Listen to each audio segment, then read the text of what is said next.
So, meron sa atin dumating na 2012. Linggo pumasok tayo ngayon. Ayun sila tatay. Ito yung sinasabi ko paulit-ulit. Nabili kasi nila sira. So, code na ito is shift fork. Ibibidyo namin lahat ng gagawin dito. Ayun sila tatay, mag-grab na lang kasi try nyo kasi guys bumili ng ng gawa. Mag-iiba buhay nyo. Malayo. Ingat po, sir.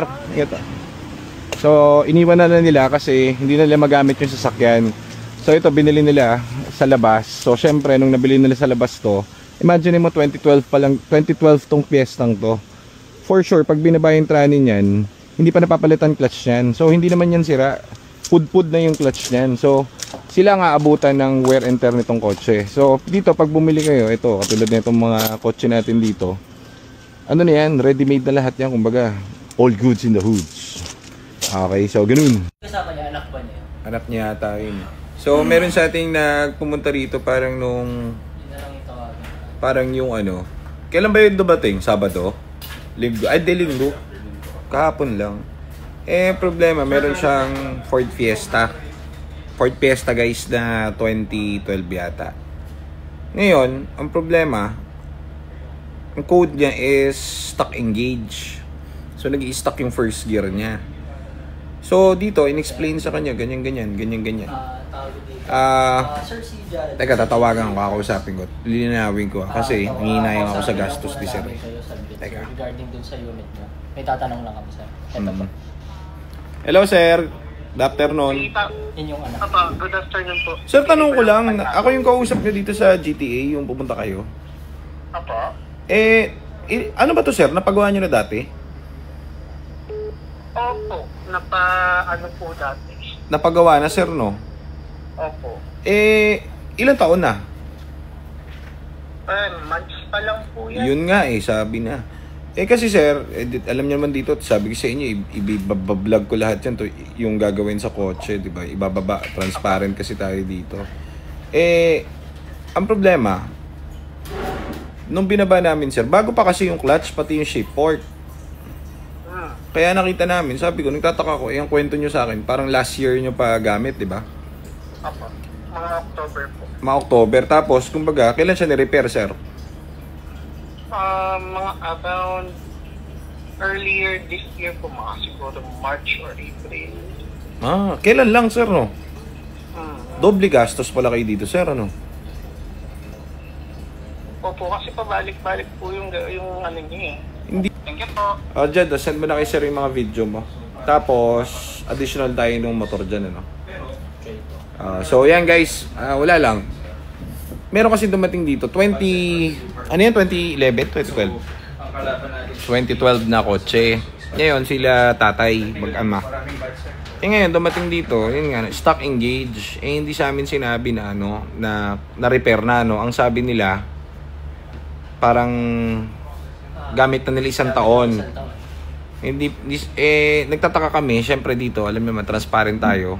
Nung binaba namin yung clutch niya, kasi ang code nga is stock engage, bago yung clutch, bago yung shift fork. Pakita mo nga dyan.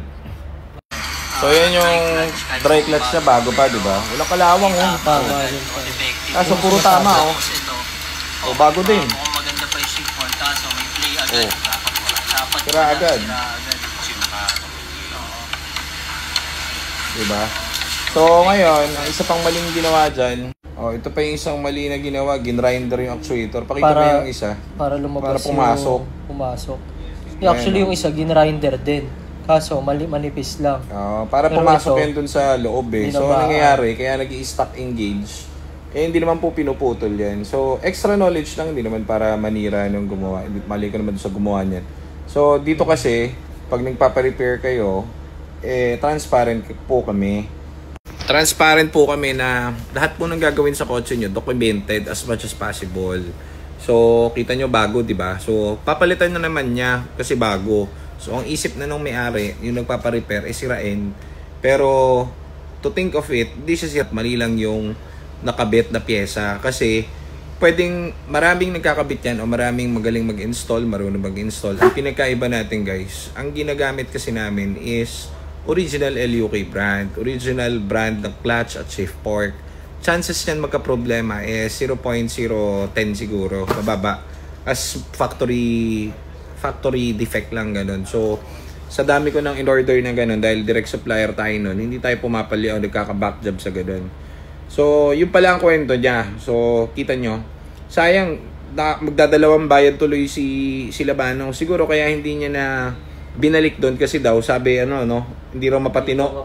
Sa kailang balik na doon din daw sila. Doon sa gumagawa. Kaso hindi ba sa atin sinabi na ang sabi lang sa atin, biglang gano'n na lang. Kawawa naman yung tao eh. Yun lang, in-update ko lang si sir para alam nila na yun katulad doon, ang ganda-ganda nung clutch pati nung shape port. Pero kita nyo sira pa rin. Bakit? Hindi proper yung pagkabit tapos magic yung kabit ng actuator ng motor. Tapos hindi ko alam, hindi ko masabi ang pinagkaiba kasi yung mga mechanic natin dito, yung hawak pa lang dun sa bakal yung transmission ng shape fork at clutch, alam na nila. So dito hindi kami nagtitipid nga. Ang ginagamit talaga rito is original parts. So yan ang mangyayari kapag hindi orig-orig ang kinabit mo. Magkakaproblema ka lang at sayang ang pera, sayang ang labor. Okay? So yun lang guys, at yun ang ating update kay sir na naka 2012 nagdodobling gastos, kawawa naman. Tulungan natin. So dito na tayo sa ating kabilang shop. Daladala ang LUI na clutch, daladala ang LUI na shape fork. Ano masabi mo kaibigan? All goods to para sa mga unit kapit natin. Kapit natin, puro urig lang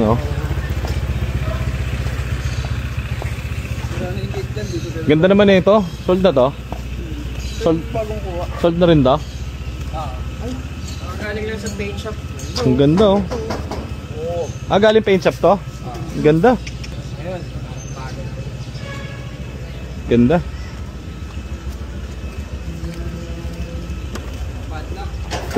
Dito.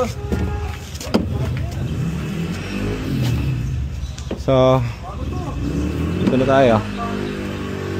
Titignan natin tong isa kasi maluba. Ito yung binaba nila. So nagtataka kami bakit bago. Ayan bago. So ni-repair ito sa labas. Kaso ayaw tumino kaya dito dinala ng may-ari. So ang mali kasi dito is yung actuator motor tinabas.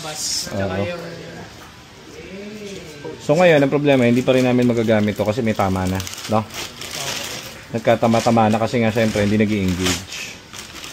And kung mapapansin niyo yung kulay, ibaw. Ang ginagamit lang namin dito, puro orig. So, orig ba to? Hindi Class A. Ito yung sa amin, compare natin.